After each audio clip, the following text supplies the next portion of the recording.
लेकिन यहाँ तो सारा मामला ही उलट है। नाहिल के दुख का अंदाजा लगाइए ना। कहते हैं पैदा करने वाले से पालने वाला बड़ा होता है और उससे मोहब्बत भी ज्यादा होती है। कल तो बाल बाल बच गए तुम। सही कह रही हैं आप, मैं तो डर ही गया था। वो तो शुक्र है आपने आके बात संभाल ली। समझती है अपने आप को बहुत अक्लमंद।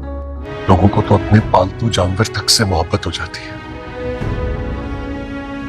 और यहाँ उसकी अपनी सगी फूफी उसे मोहब्बत न दे सकी। तुमने अपनी प्रॉपर्टी के पेपर्स उसके हवाले कर दिए।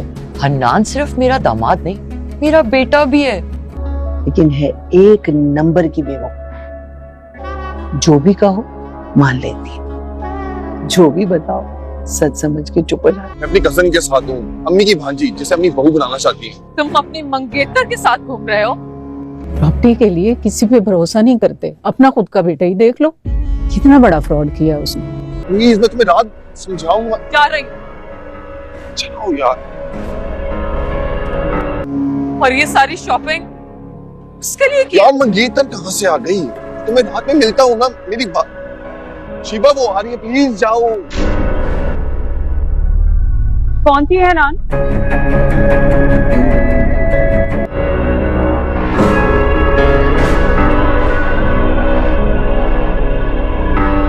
काफ़ी ज़्यादा परेशान है क्योंकि मनाहिल जो है वो बेघर हो गई और वो ऑलरेडी मनाहिल के लिए हमेशा परेशान रहता है क्योंकि वो जानता है कि उसकी पुप्पो के घर उसे वो फैसिलिटीज़ नहीं मिल रही जो उसे मिलनी चाहिए और उसके दर्द को जानना और महसूस करता है और साथ ही साथ अपनी माँ से भी शेयर करता है और कहता है कि आप उसके बारे में सोचिए कि वो उस पर क्या बीतती होगी कि आजकल तो लोग जानवर को भी पाल लेते हैं तो उसके साथ एक लगाव हो जाता है, लेकिन यहाँ वलीद कहता है कि अपनी सगी पुप्पो है जो उसको मोहब्बत ना दे सकी और वलीद जो है मनाहिल के लिए परेशान है, उसके लिए कुछ करना चाहता है लेकिन वो कुछ ख़ास नहीं कर सक रहा उसके लिए और वो फिर भी वो एक्शन लेगा उनके ख़िलाफ़ जिन्होंने मनाहिल से घर छीना है। यहाँ दूसरी जानिब अब फिर से एक मर्तबा हन्नान और उसकी माँ काफ़ी ज़्यादा खुश हो जाते हैं क्योंकि वो अपने जाल में फिर से कामयाब हो चुके हैं क्योंकि उन्होंने जो बातें की थी वो बाहर खड़ी ज़ारा ने सुन ली थी। दोनों हक्का बक्का तो रह गए थे लेकिन दोनों निकले बहुत चालाक और सबसे बड़ी चालाक तो हन्नान की माँ है। हन्नान की माँ सारा मामला संभाल लेती है और ज़ारा से कहती है, ज़ारा से एक बहाना कर देती है और ज़ारा उनके धोखे में फिर से एक मर्तबा आ जाती है।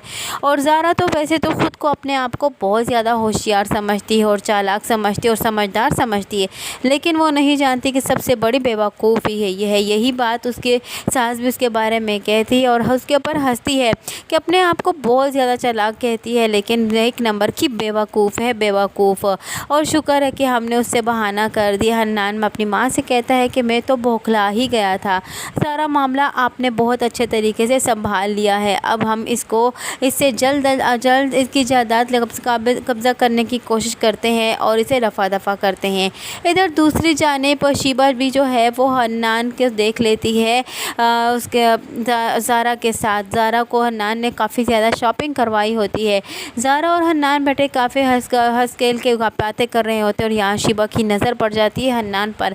शीबा बहुत ज़्यादा गुस्से में होते क्योंकि वो शीबा से पैसे ले रहा है अपने चैनल के और इसे ख्वाब दिखा रहा है कि वो इससे बहुत जल्द शादी कर लेगा। जब शीबा की नज़र पड़ जाती है और यहाँ ज़ारा किसी काम से चली जाती है तो वहीं पर हन्नान के पास शीबा आकर खड़ी हो जाती है और उसे मैं कहती है कि तुमने मुझसे भी वादे किए हैं शादी के और यहाँ तुमने दूसरी लड़की भी अपने साथ पटा रखी है और ये कौन है? तो हन्नान वहीं पर एक और बहाना बना देता है शीबा को और उससे कहता है कि ये मेरी माँ की भांजी है और मेरी माँ इसके साथ मेरा रिश्ता तय करना चाहती है।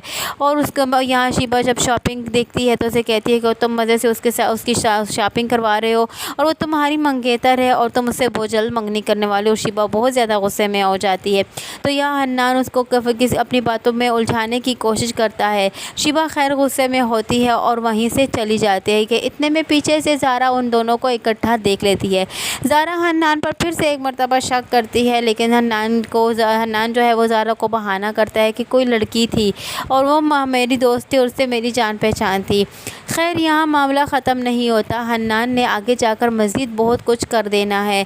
हन्नान और उसकी माँ मिलकर तो बहुत ही बिगाड़ा डाल रहे हैं। इधर दूसरी जानिब पुप्पो भी परेशान है। पुप्पो के सर से छत छीन चुकी है और यहाँ वो आकर रह रही है नरगिस के पास। तो नरगिस उसे बार बार समझाती है और दूसरी बात ये भी कहती है कि तुमने अपनी जायदाद के पेपर जो है वो हन्नान अपने दामाद के नाम क्यों, अपने दामाद को क्यों दे दिए हैं।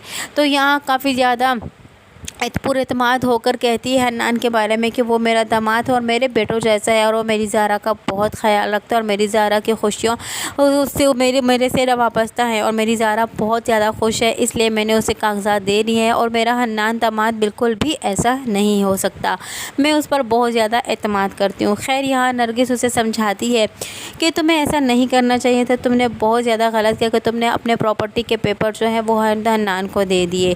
आजकल तो सगी औलादें अपनी नहीं बनती तो वो तो फिर तुम्हारा कुछ भी नहीं लगता। खैर वहीं पर उसे उसके बेटे की ही मिसाल दे देती है कि अब तुम मिसाल अपने बेटे की ही ले लो, अपने जहन की ही ले लो। उसने कैसे तुम्हारे साथ धोखा किया और तुम्हारी ही जायदाद को अपने नाम करवा कर बेच डाला और तुम्हें बेघर कर दिया। तुमने बहुत बड़ी गलती की। हन्नान को वो पेपर देकर यहाँ आकर उसको भी एक झटका लगेगा कि हाँ वाकई मैं फिर से एक मरतबा धोखा ना खा जाऊँ, लेकिन वो तो खा चुकी है धोखा। अब तो वो सारी दुकानें चली गई उसके हाथ से और वो बिका भी गई और यहाँ हन्नान उसी के पैसों से तो ज़ारा को राज करवा रहा है और ज़ारा काफ़ी ज़्यादा खुश है। ज़ारा नहीं जानती कि हन्नान उसे किन पैसों पे ऐशो आराम करवा रहा है। वो तो ये समझ रही है कि शिवा है जो उसकी दोस्त है, वो जो उसकी फाइनेंशियली हेल्प कर रही है, लेकिन यहाँ जब पोल खुलेगा तो तभी ज़ारा को पता चलेगा कि उसने क्या किया है। यहाँ ये दोनों माँ बेटे वलीद और दोनों ही मनाहिल और उसकी माँ की मदद करना चाहते हैं। यहाँ वलीद जो है आखिरकार पुलिस लेकर पहुँच ही जाता है जैन के दोस्त के घर और रोज़ यहाँ से कहता है कि इस घर से निकल जाओ। तो जैन का दोस्त उसे कहता है कि ये घर मैंने अभी ही ख़रीदा है जैद की माँ मुझे जैन से और वो मुझे नहीं निकाल सकते। वो पेपर्स भी बता देता है लेकिन फिर भी वलीद बाज नहीं आता और उसे धमकी देता है, उसे गुस्सा करता है और उसे कहता है कि तुम यहाँ से निकल जाओ वरना तुम्हारे लिए ये बेहतर ना होगा। खैर उस वक्त तो वो दोस्त पुलिस को देखकर काफ़ी ज़्यादा घबरा जाता है, लेकिन फिर भी वो घर तो नहीं छोड़ेगा। वो वहाँ पर कोई एक और बहाना कर देगा और पुलिस भी मजबूर है क्योंकि वलीद के पास कोई ठोस सबूत नहीं है और यहाँ उस लड़के के पास तो एक बहुत बड़ा ठोस सबूत है और ज़मीन के कागजात वगैरह भी हैं। घर के कागजात के साथ वो काफ़ी ज़्यादा खुश है क्योंकि उसने किसी की जायदाद को बेगुनाह हथिया लिया है और जैन ने ऑलरेडी अपनी माँ से रिश्ता तो तोड़ ही दिया और ना ही उसकी फ़िक्र रखता है, ना ही उसका गम करता है और ना ही वो उसको पता है कि मेरी माँ बेघर हो चुकी है। या हो सकता है कि उसे ऐसा पता ना भी हो और हो सकता है उसे पता चल जाए तो वो फ़ौरन अपनी माँ के पास आ जाए। यहाँ वो जैन भी तो अपनी ज़िंदगी में मसरूफ़ हो चुका है और उसकी बीवी भी ऐसी है जो किसी के साथ ताल्लुक़ नहीं रखती। इस ड्रामे की नई आने वाली एपिसोड जो है वो बहुत ज़्यादा इंटरेस्टिंग आने वाली नए एपिसोड में क्या होगा। क्या शिबा जो है वो हन्नान की हकीकत जान पाएगी, उसे पता चल जाएगा कि वो ज़ारा उसकी मंगेतर नहीं बल्कि उसकी बीवी, और ज़ारा को शिबा के बारे में कैसे पता चलेगा। और यहाँ वलीद जो है मनाहिल के लिए बहुत ज़्यादा परेशान है और क्या जो उसने स्टेप मनाहिल के लिए लिया है क्या वो उसका घर उसे वापस लौटा पाएगा। यही सब कुछ जानने के लिए वीडियो पसंद आई हो तो वीडियो को लाइक करना और चैनल को सब्सक्राइब करना हरगिज़ ना भूलिएगा और साथ ही साथ हमारे बेल आइकन को भी प्रेस करना हरगिज़ ना भूलिएगा ताकि हमारा नया आने वाला नोटिफिकेशन आप तक आसानी पहुंच सके। और साथ ही साथ अगर आप इस ड्रामे के अलावा किसी दूसरे ड्रामे की प्रोमो या स्टोरी सुनना चाहते हैं तो हमें कमेंट बॉक्स में लिखकर ज़रूर बताइएगा।